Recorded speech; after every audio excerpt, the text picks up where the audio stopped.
warahmatullahi wabarakatuh. Halo semua, kembali lagi ke channel YouTube saya, Betisia Anastasia. Sebelum kita lanjut, perkenalkan nama saya Betisia Anastasia dengan NIM 202110193. Saya dari kelas PAI 6A.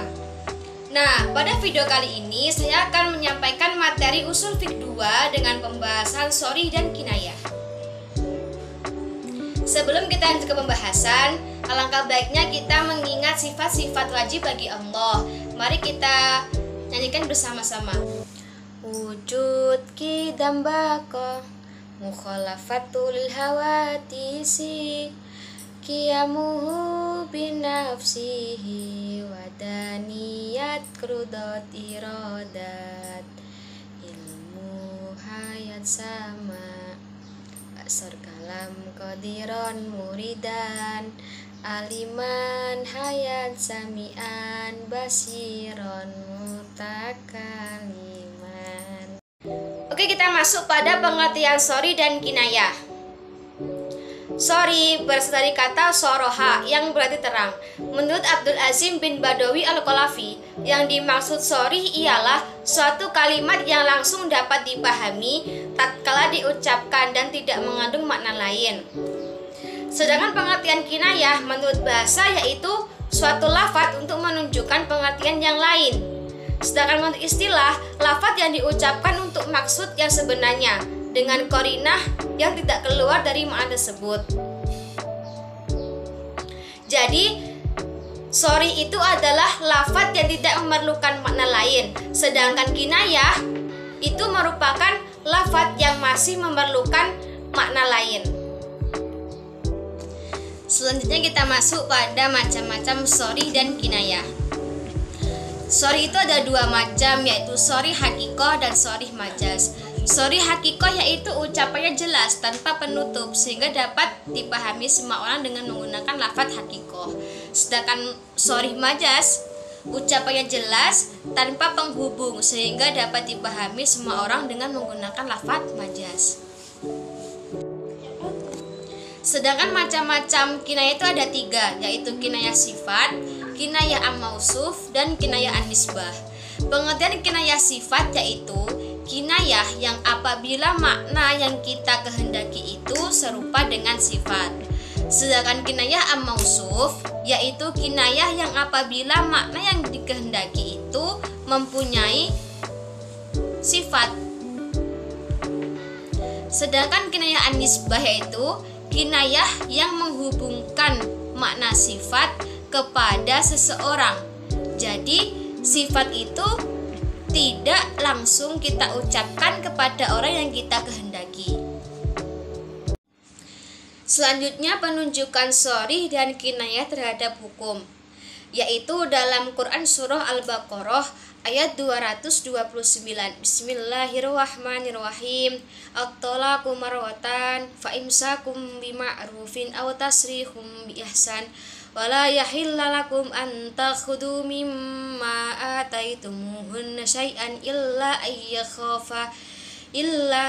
ayyakhafa alla yuqima hududallah fa in khiftum alla yuqima hududallah fala junaha 'alaihima fi maftadat bih tilka hududullahi fala ta'taduha wa may yata'adda hududallahi fa ulaika humudz zalimun.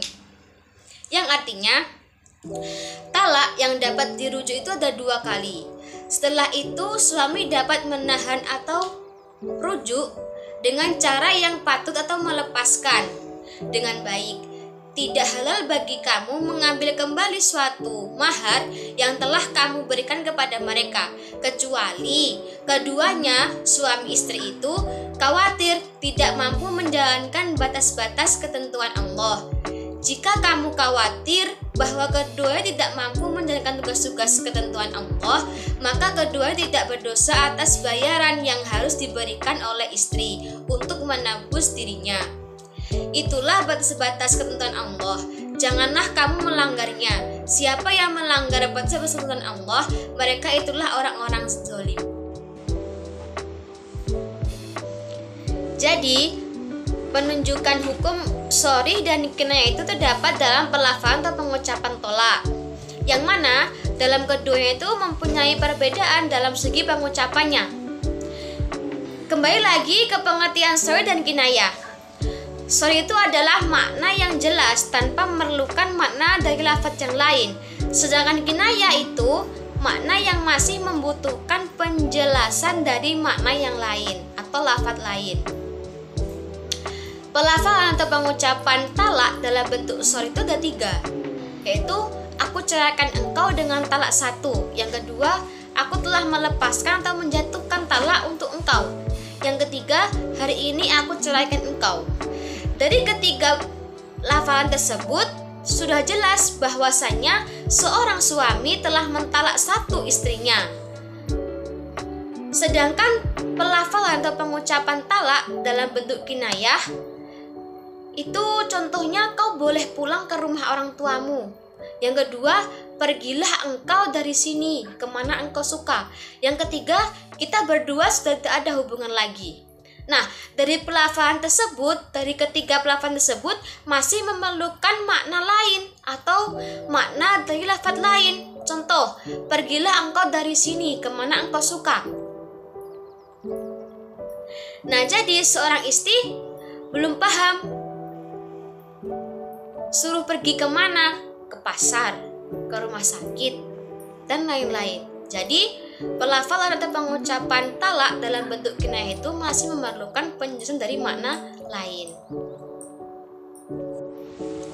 Kesimpulannya, sorry adalah suatu lafaz yang dapat dipahami tatkala diucapkan tanpa memerlukan makna dari yang lain. Sedangkan kinayah adalah suatu lafaz yang masih memerlukan penjelasan dari lafaz lain.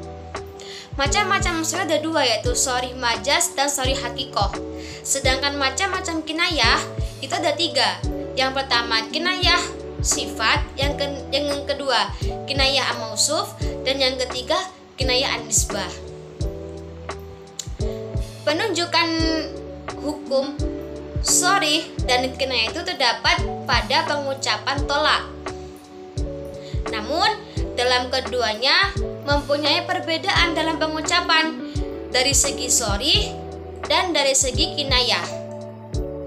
Dari segi sorry, contohnya aku ceraikan engkau, itu sudah jelas maknanya tanpa memerlukan makna lain. Sedangkan dalam kinayah, pergilah engkau kemana engkau mau.